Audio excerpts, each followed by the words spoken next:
Quelques nouvelles de Provence, où notre amie Christine Brunet va participer le 23 juin prochain au 3e salon du livre de Lacoste, c'est dans le Luberon. L'occasion de présenter en images et avec l'interview de la présidente de l'événement, Madame Faure, son village, sa région et son salon. Votre association s'appelle les Amis de l'Yvonne. Or, en fait, l'événement qui va nous préoccuper se déroule à Lacoste. Voilà. C'est dans le Luberon, même de l'autre côté, on va dire. Alors, quel rapport?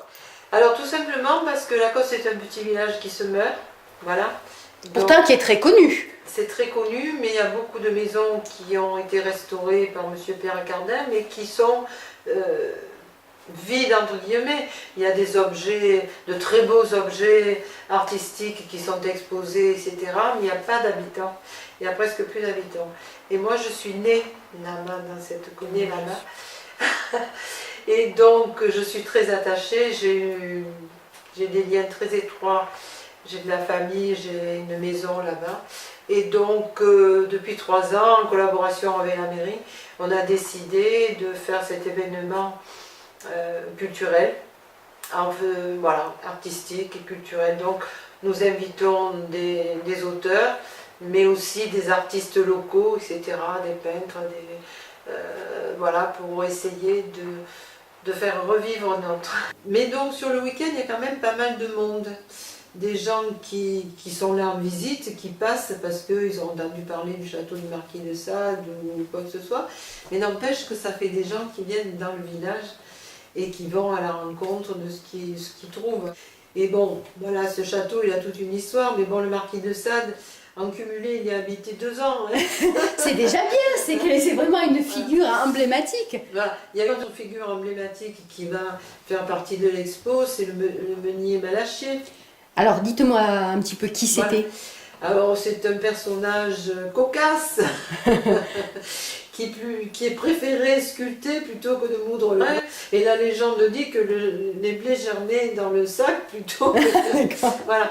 Et donc voilà. Donc, il y a encore sa maison, il y a encore... les sculptures ont été... détruites, a priori, d'après ce que j'ai lu, c'est plutôt des photos qui vont être exposées, les photos de ses œuvres. Voilà. Mais bon, si vous voulez, l'exposition sur les couleurs sera au rez-de-chaussée de la salle des fêtes, et à l'étage, il y aura Malachier. Nous allons avoir un petit peu de tout. Nous allons avoir du terroir parce que nous essayons de contacter des écrivains qui sont dans le secteur, ou qui écrivent sur le Luberon. Voilà. Donc, comme exemple, je peux vous donner un de nos adhérents qui est responsable des balades patrimoniales, qui s'appelle Jean-Luc Fontaine, et qui cette année a écrit un roman qui se passe dans le Luberon. Eh bien donc, je vous remercie. Vous nous rappelez les dates de votre manifestation, s'il vous plaît? Du 22 au 24 juin. Les horaires, à peu près? Les horaires, en gros, ça va être 10h midi, 14h, 18h30, 19h. Question subsidiaire, le salon du livre se déroule en extérieur ou à l'intérieur? En extérieur. En extérieur. Donc, croisons les doigts pour qu'il fasse beau. Voilà. Voilà. Nous avons la chance d'avoir une place avec des tilleuls magnifiques. Donc, ça fait de l'ombre quand il fait chaud.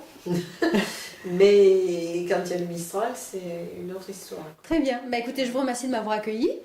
Et puis, merci à vous. À un peu plus d'un mois, puisque moi aussi, je fais partie du salon. Au revoir.